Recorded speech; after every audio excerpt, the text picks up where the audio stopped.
দিদি এবং আন্টি আপনারা দুজনে একটু প্লিজ বলুন এখন দিদির অবস্থা কি দেখলেন? আগে থেকে অনেকটাই ভালো আছে। কান্নাকাটি করছি, মন মেজাজ তো খারাপ স্বাভাবিক, তবে আগের থেকে অনেকটা বেটার।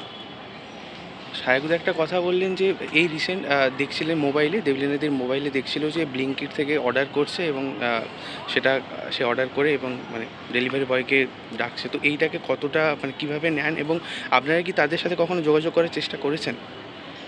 যেদিন ঘটনাটি ঘটে হসপিটালে ভর্তি করার পরেই মা ফোন করেছিল এবং তারপর থেকে তাদের তরফ থেকে বা তারা ওর হাজব্যান্ডের তরফ থেকে কোনো রকম কোনো আমরা রিপ্লাইও পাইনি, কোনো রকম যোগাযোগও পাইনি।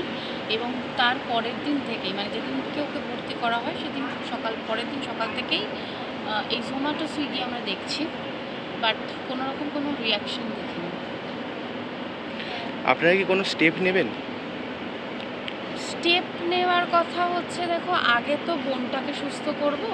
হ্যাঁ, তবে ডেফিনেটলি চাইবো যারা মানে দোষ করলে তো শাস্তি দোষীদের পাওয়া উচিত, সেটা সবাই চায়। আর যেখানে আমার বোনকে এতটা ভুগতে হয়েছে, তো সেখানে সেই ওদের যেহেতু একটা মানে যদিও একটু ন্যূনতম শাস্তিও ওদের হওয়া উচিত আমার মনে হয়। কারণ আমার বোন লাস্ট 1-1.5 বছর ধরে প্রচুর ভুগেছে, প্রচুর কষ্ট পেয়েছে এবং প্রচুর মানসিক মানে যন্ত্রণাকে চেপে রেখে আজকে এই পথটা বেছে নিয়েছে।